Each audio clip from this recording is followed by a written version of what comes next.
deer around here. So I think Steve always mentions that too, is like we got to kill more does. There's just too many does, especially over by Jake's place over on the far west border of the county. And we keep at it, but it's a chore. It's hard. At some point it gets to be work. We butchered 20 deer last year easy. Oh, God, yeah. Right here. Right here. So it's a good spot to do it, but it's a lot. So I don't have anything else to say from that perspective. John, if you want to step up here and talk about a few of the things that we talked about on the phone the other day. And mainly, I think for me personally, I'd like to hear and have you share thoughts about the cooperative efforts, what we can do together that might be a little bit more difficult to ever try to do on our own. The way we find success in the cooperative, 3 Echo Cooperative. Some strategies for the older bucks. Like, I like to believe I'm targeting 4-year-olds. I know you are. I know some other people are. It's hard. There's not that many of them out there. No, there sure isn't, But especially not here. Yeah, and so I think a lot of people targeting 3-year-olds too. But the effort is here. Obviously, all you guys are here, so the effort's definitely here. The main thing, I mean, you guys are growing a co-op. This ain't easy to do. It's definitely not easy to do. One of the main things, like I was talking to Jason about on the phone, like when you guys talk to your neighbors, you talk, all the people around you. I mean, obviously, you'd like to have that whole map in the co-op, right? I mean, if you could get it, well, the one main thing that I've come across when trying to talk to people about shooting big deer and letting the little ones grow is you got to be careful about how you come across, because as soon as someone feels like they're being pushed, you'll shut them right off. And I'm sure you guys have seen this.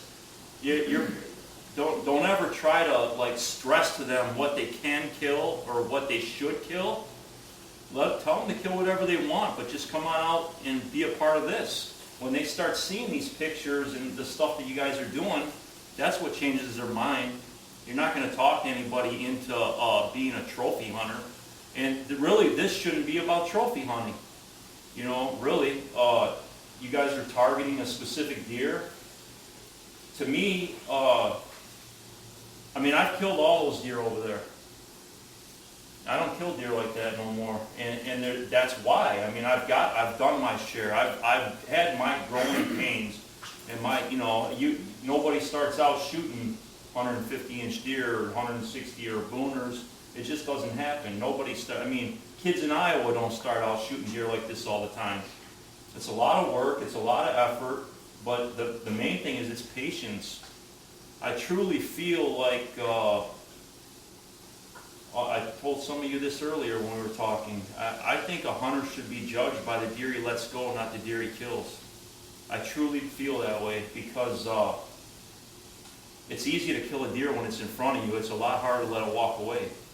I mean, I've learned. I mean, I've had several occasions where I've let deer go, and as they're walking away and they're out of bow range, I'm thinking, what in the hell did I just do? I'm not even kidding. I've passed deer like this because I've had giants on camera and I only got one tag. So I end up eating that tag because I let a beautiful, I mean, I'm talking deers in the 160s. I've let them go when they're right there in front of me eating. But that ain't in Michigan. If I was here, there's no way I'm passing the 160. It's just not going to happen. You just can't. I know where you guys are here. I've hunted Michigan my whole life. Until the antler point restrictions got denied in Zone 3, this is where I was hunting all the time. And when they didn't get passed, that's when I decided that I was going to spend the majority of my time somewhere else. And obviously it's paid off for me. But it's still a lot of hard work. I mean, you don't just go to Iowa and kill a big deer. I mean, yeah, there's a lot of them out there in Missouri. This is a Missouri buck. Young deer, 3-year-old. But you still got to hunt. You still got to hunt hard. You still got to hunt right. I mean, you got to play the wind. I'm a fanatic about scent control. I mean, I put all my stuff in that trailer with a ozone machine, before every hunt. Like when I go in at night, I'll run the ozone machine in that trailer with all my stuff. But the key factor is to grow this co-op. You guys can do this. I mean, you can do this. Everybody here, if you guys are passing the 3-year-olds, I mean, you're passing the 120-inch deer, you can definitely do this. The key is to grow that property map. And to do that, you got to get people involved. But you got to be careful. You got to be very, I mean, you guys got to know that, I mean, especially in Michigan, because of the heritage here with hunting, you know, it's sacred to people. You know, it is. It is for me. But I grew up wanting to kill big deer since I was a little kid. I mean, to me, those used to be giant deer. And I was happier than hell to kill a deer like that. Nowadays, if I see those deer, I let them go. But that's how I kill these deer. I mean, there's so many deer that I could have killed that I let go, like that put deer like this. I mean, this is a Michigan buck, guys. I mean, this is a once in a lifetimer. Yes, absolutely. Will I ever kill another one like that in Michigan again? I don't know. I almost did it, because this is a Michigan deer. I killed him on state land in Manchester 2 years ago. But that's a whole other situation. I found a spot that nobody else could get to. You had to get there by waders. And I had it to myself, about 40 acres surrounded by a creek that was this deep, and no way you're getting across without waders. Well, last year the DNR decided to put a bridge across there, and I was covered up in people nonstop. And it ruined it. So I backed out of there. Now right now I'm literally, this is the first year in my life that I'm not hunting. I have no good place to hunt. I can't find a good place to hunt. I'm looking for a new farm right now out in Iowa because I'm moving out there. But I got a realtor looking for my next farm right now, and I just can't wait. But it's got to be the right farm. I'm being very picky because that's where I'm retiring to. And I'm going to be done, and that's what I'm going to spend my life, right here. But if I never kill another deer again in my life, I'm good with that. I really am good with that. I've killed plenty. I've had my share. I've had this deer right here. When I had him, I watched him all year in my food plot growing. I mean, from the time he literally was like this growing out, he was literally in there every night. I had a perfect little honey hole down here in Lenawee County. It was only 18 acres, and I killed most of these deer there that you see on the ground. But this one came from the same stand that I killed this one from about 10 years earlier. But I let a kid come in and try to kill this deer during the youth hunt, and he couldn't get on him. But I wish the kid would have killed him. I do. I love to see little kids come in and want to hunt, like this guy here. I love to see that because you know how hard it is to get a kid to hunt this day and age? They don't want to come out in front of a computer at all. But you guys should be talking to all your neighbors. Try and get them involved. Even if it's just to have the barbecues and see what you guys are doing. It doesn't take much. I mean, everybody loves to talk deer. We could sit here and bullshit all night about deer. And everybody's going to have stories about the giants that never existed. Or the ones that you shoot and hit a tree. Yeah, right. Yeah, that's a good trophy. But I think getting people involved, I mean, I love to see these co-ops going up. I do. I mean, I didn't necessarily have a co-op on my farm in Iowa, but I had some hell of a great neighbors. I mean, when I severed my leg on my farm, my neighbors stepped up and took care of my farm for me. I didn't even have to ask. It was unbelievable. But it was like a family, our co-op. But it was the same kind of thing. I just went around and talked to the neighbors, told them what my goal was, and lo and behold, most of them had the same goal. We had some that didn't. We had some Amish guys that ended up, meat hunters, and they ended up being a part and start shooting for trophy deer. So it's just a matter of showing them what you can do and showing them what's going on. I think you guys, this is great what you got going on here. So what I've been most impressed about is talking to most of the core guys that are sitting around here right now, yeah. is that the attitudes are all aligned.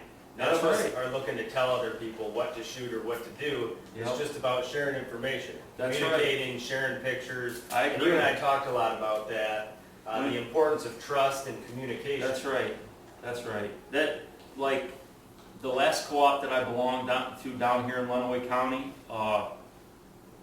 guys, we got, all our properties are connected, and you'd have 2 or 3 guys that never had any big bucks on their property. They're running cameras just like all of us, and surely they had pictures of this deer, even though they said they weren't. You know what I mean? The deer, I did not keep this deer on 18 acres. They had pictures of this deer. But every time we have a co-op meeting, they never had any big deer on their property. We knew who they were. But that's exactly it right there, is trust and communication. You got to share. I mean, you can't be, if you want it to work, you definitely have to share. You got to show the pictures. I mean, the best thing you guys can do is share the pictures you have, so you can decide as a group what's a shooter and what's not a shooter. Because if you got a buck you want to be off limits because you think he's a young deer and he has great potential, chances are you might let him pass if you know all your neighbors are going to let him pass. So it's better to share the pictures and you guys decide as a group what your goal is. But at the same time, you can decide as a group, but when you're trying to get new people in, showing them these pictures instead of hiding them, I think goes a long way. And you show these people what you're willing to pass, that goes a very long way. Because if I know the mentality here in Michigan is, I got to get it before the neighbor does. I mean, to me, the mentality is they can't get them all. And they can't get them all, because if they did, we wouldn't see none the next year. But they're there. And in Michigan, every once in a while, one does slip through the cracks and makes it to 4 and 5, and usually they're very impressive animals. They are. I mean, I've seen several of them. I mean, we get deer here that are in the 160, 180, 200 range. It happens. Every year there's a couple, but they've slipped through the cracks. I mean, this deer right here, the year before he grew that rack, somehow he slipped through the cracks, because there's no way he would have made it down there. Even though I was in a co-op, they were shooting the 120s. I was passing them, and my neighbors were killing them. I've seen it many times. So deer that I passed that they killed. And I don't have a problem with that. If that's what makes them happy, great. But they're part of a co-op, and even though they're shooting that deer, they're passing the 6-pointers and the smaller deer, letting them grow a little bit. I think that it all helps. It's a combined effort. But if you guys are passing, if you guys are shooting for 4-year-old bucks, I mean, that's what I do now. I don't even look at the horns anymore. I want to see a 5-year-old body size. And sometimes they're hard to judge on the hoof. I mean, there's been nights I've been sitting on my farm in Iowa, and I'll have 45, 50 deer in a food plot in front of me, and 7 or 8 of them will be in bucks in the 140 to 160 range. So I got plenty of time to judge these deer's bodies, but still, it can be tough sometimes. It's very tough to judge a deer on the hoof, especially when you got a split second to make a decision. But I run a lot of cameras. I try to get intimate with these deer, because I want to judge them before they ever walk in front of me. But that way, when they're coming, I know exactly which deer it is, and I know if I want to pick up my bow or not. But it ain't always that easy. So, but if I'm in a tree stand and a deer's coming, and I even got to start second guessing if I think he's big enough, I don't shoot. I just grab the phone, the video camera, or taking pictures. But if I even got to second guess it, I'm not shooting. Because I've gotten plenty of deer in my life. I got 2 goals left. I want to kill a 200-inch deer so bad. And I want a drop time buck. I want one with a club. Now I'm not talking I'm talking a club. And I've seen a couple of them in my life, but never in bow range. But as far as that goes, starting a co-op, I love every bit of it. I do. I mean, and any guy that's sitting in this room, if you ever need a hand, stand placement, work on your place, for habitat improvement. If I'm available, I'm there. It's what I love. I mean, my next farm, I want to grow giant bucks. Meaning, I want to do all of the work, the habitat. I want to grow giant deer. I want to have a giant deer sanctuary. That's my goal. And then I'm waiting for a 200-inch deer. That is my extreme passion and goal. I love doing the habitat work. My farm that I had in Iowa, I had to get rid of it when I severed my leg. But it was one of the worst things I ever had to do was sign the papers to get rid of that farm because I put everything I had into it. I mean, I did not leave a stone unturned on that farm. It was incredible. And even the realtor, when he came in to look at it, he said, man, John, if I had the money, this thing would never hit the market. It is just the most incredible farm I've ever seen. And this was in Iowa. I mean, I was smack dab surrounded by Lee and Tiffany's lease ground. But I had a great spot, literally. I mean, it was incredible. It was just incredible. But when I severed my leg, that's a whole nother story, guys. I mean, when you're out on your farms working, something can happen just like that. And I would always suggest if you're going to work, especially with saws or anything, always have another person if you can help it. Because I was down there by myself, my phone didn't work, I severed my leg, and I ended up laying in the field for 5.5 hours with my leg dangling by the calf muscle. I should be dead. If it wasn't for one of my best friends, he's an outfitter there in Iowa, and him and his girlfriend are the one that found me. I got very, very lucky, very lucky. They life flighted me to the University of Iowa, they reattached my leg, and they ended up cutting out my back muscle, and that's what covers up my leg right now. I mean, it doesn't look pretty, but I'm walking, so I'm happy. But I really shouldn't be here. I got so lucky, it's unbelievable. And what happened was I had a tree fall across one of my trails from a storm, and it got caught up in a tree on this side.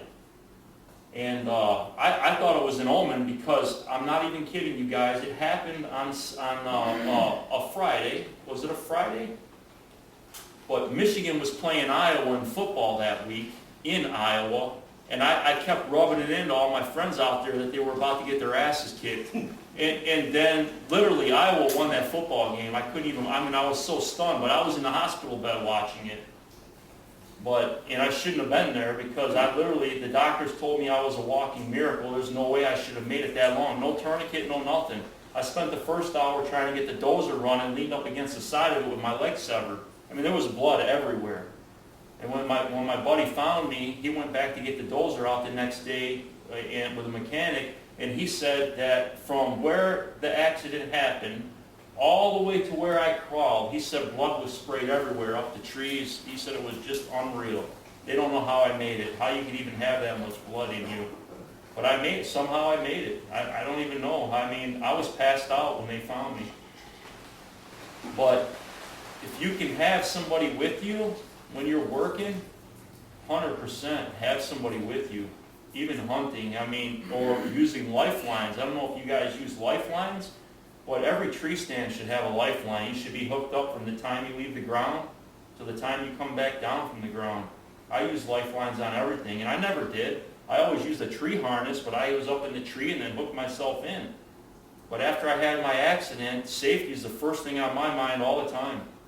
And there's a lot of things I used to do, like pushing trees with a dozer. I've done it thousands of times. I've done concrete work my entire life. I can't tell you how many things I've pushed with a dozer or a backhoe or a skid steer, but it only takes once.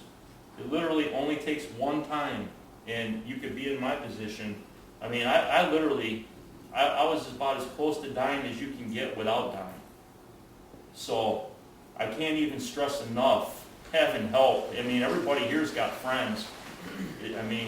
It's just, you do not want to be caught in that position. And my phone didn't work either because I was way down on the bottom. From where you park on my farm, where my barn was, it's a several 100-foot drop way down into the bottom. And there's no cell service down there. I bet you everybody in the room knows somebody that fell out of a tree too.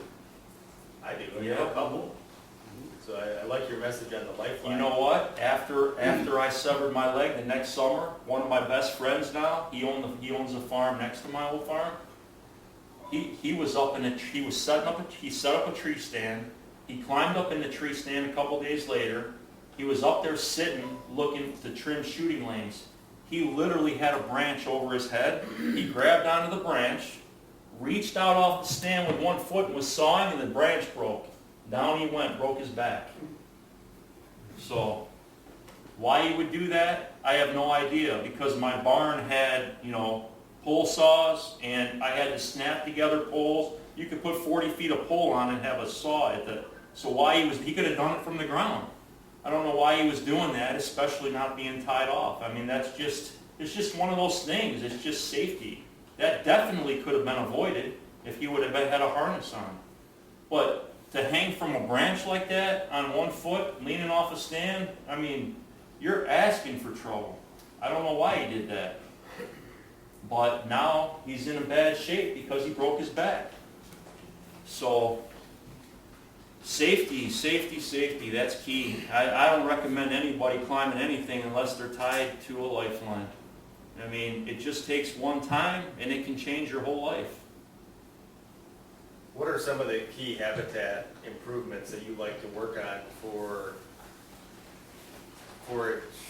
influencing older bucks to live on your property? Well, one thing is I never go in my timber for no reason whatsoever unless I got to track a deer out. I never enter the timber. The deer have to have sanctuary. The big bucks will only tolerate so much and then they move on. If you don't give it to them, somebody else will. And they got to have sanctuary with no human scent, no human interaction. So, like my farm in Iowa, 170 acres, 130 acres of it was timber, and I never go inside it. I only hunted the trails and the food plots. I had 8 food plots that total 14 acres, scattered through the timber. So, and I always had deer during the daylight, mature deer in all my plots. I mean, I could be sitting in a tree stand playing. This deer was one of my main target bucks. And he was, every day he was in a food plot eating somewhere, and it was like playing musical chairs with him. I could never catch up to him until the very last. This is the only deer in this room I've killed with a gun. And I caught very last day of gun season, 20 minutes before dark. Literally, the tag was going to go in the trash, and he decided to come. First time I laid eyes on him the whole season was 20 minutes before dark, last day of gun season. And I shot him at 160 yards with an 1187. I couldn't believe it. Standing dead broad. He was right on the far edge of my food plot, watching about 40 deer eat. And he just wouldn't come any closer. And at the edge of my food plot, it kind of went off into a ditch, which was a creek and a ditch, and he was starting to head for that. So I run and stopped him. And I had a good rest on the window.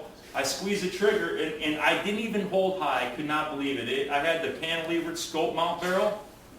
And as soon as I squeezed the trigger, literally his front shoulders went out from under him and his chest hit the ground, and he did a death drag and he busted this off. You can see right, he literally busted that off right there.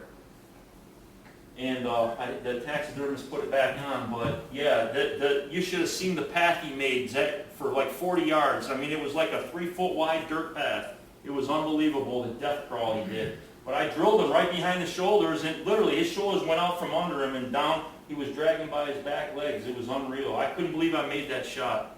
I had never shot that far even in practice. So it was either, I figured I was going to shoot low, but I held it right on him and dropped him. I just couldn't believe it. But that was a gun season buck, but he was a tough one. He was Is your a tough one to get. sanctuaries 365 all year? Absolutely. No, Shed hunt? no, I shed hunt. All those sheds in that trailer, I found those in food plots or trails. I never go in the timber. Unless, the only time I would go in the timber is if I want to hinge cut a bedding area or something, which we did some of that. And I also had, like in the bottom of my farm, I had creeks. All the timber was mostly in the bottom and the CRP was up the side hills. But, and my food plots were scattered to the timber at the bottom, so I had creeks that intertwined, intersected, and I could jump down in the creeks, and I'd be below ground, and I'd be in water and sand. I could walk quietly through the whole farm and keep my head below ground. So that was great access for this farm. So I would have my stands on the edges of the food plots where I could just jump out of the creek, and I could be within 15 yards of a stand. So, and that's how I hunted the edges of my food plots. I mean, there's been times where I snuck into my food plots with deer out in the field, and they never even knew I climbed up in the tree. Now, a lot of those out of state, a lot of that out of state ground, there's the terrain and the foliage around the edges of those properties are pretty thick, unlike Michigan, where Michigan has a lot of timber just coming right up to the field. You know? Did you do any edge feathering down there at all, or? I did. Know a lot of I A did. lot of guys do it in Michigan for that. I reason, did. so I actually, security. one of the things I used to like to do is plant like 10 rows of corn along the edge because it stands up tall enough to block me from getting into my stands, plus it puts food right in front of the stand. I mean, I've had deer walk right by in the rows of corn, so when I get up in the stands, I mean, I got 10 rows of corn, I'm looking right over down the edge of the corn into the food plots. I like to use corn because it's a food source and it's cover, and it was right on the edge of the creek. I used to catch deer coming up behind me all the time, but that's definitely, when, like all your food plots, if you want the deer to feel comfortable in the food plots, I mean, I always, all the way around my food plots, thick cover, thick. Because I want the deer to come in there and feel comfortable. I mean, most of my food plot, well, even over here in Lenawee County where I killed this deer, my food plot was down in a bowl, literally. I mean, you couldn't have asked for a better bowl. And I had woods over here, and I had just a CRP field mostly, and then I had one tree line that connected to a pond, and it was like timber going around the edge of the pond like a funnel. But right where the pond ended was just a swale, like down in between two hills, and I had like a 2-acre clover plot in there. And the deer could be in there, and they stay way below ground. So, and it was I mean, I could put a stand anywhere around that food plot, and I had a 20-yard shot. You know what I mean? And it was just a perfect funnel. I mean, you couldn't have asked for a better spot. Almost every one of these deer came from that food plot. Because every year I put that food plot in, and I would hunt. I mean, the way I had 2 stands set up for the wind directions, so I could always hunt whatever I wanted, but pick the wind direction. And when I shot him at about 12 yards. And then another thing that I did was with that farm is, and I learned this hunt in Missouri, and that's why I did it to my place back in Michigan. This was basically an open field. I used to let a farmer come in and plant it, and for free. And what he did for me was left me an acre of food plot standing in that bottom. Acre and a half. But then, after I started talking to Jim Brocker about letting it go overgrown, well, I started hunting on a lease out in Missouri where I killed this deer. This deer was killed on a 160-acre property that was all CRP, had one tree line going right down the center. That's it. I mean, when I first saw it, I was like, you think I'm going to kill a deer in here? That's what I was thinking to myself, because it was wide open. I mean, the whole thing. I mean, I could stand on one corner of the 160 and see to the far corner if the leaves were down on the tree line, because there was a ditch going down the middle that had water in all the time, and it might have had like 30-yard wide trees, you know, half on each side of the creek, right down the middle. But the CRP grass is like this high. I mean, I could stand it, and it was almost over my head. And when I started hunting it, I could not believe the deer I was seeing. I just couldn't believe it. But they would run up and down that tree line, and I swear every deer that come by, I could have killed any of them, because no matter where I was, because I used a climber through there, I mean, the deer funneled through there. It didn't matter where I was always within bow range. And that's how I killed this deer. But I was seeing deer, I mean, in the middle of the day, you would see deer, all of a sudden you'd see deer stand up in the, I mean, I could be sitting there all day on an all-day sit, and all of a sudden, I never even knew the deer were there. All of a sudden, you know, 80, 100 yards away, you see a deer stand up in the CRP grass, and I'm like, was that deer there all day? And the first thing they do is they come to the tree line, and then they go one way or the other. So, I mean, deer love edge. And that's one thing that was great about my farm, is there was so much edge. I had 3.5 miles of trails and a whole bunch of food plots. But so my number one factor is human pressure, and that's why this deer on state land in Michigan, that's how I killed that deer, because I found that spot. I was the only one willing to go back there.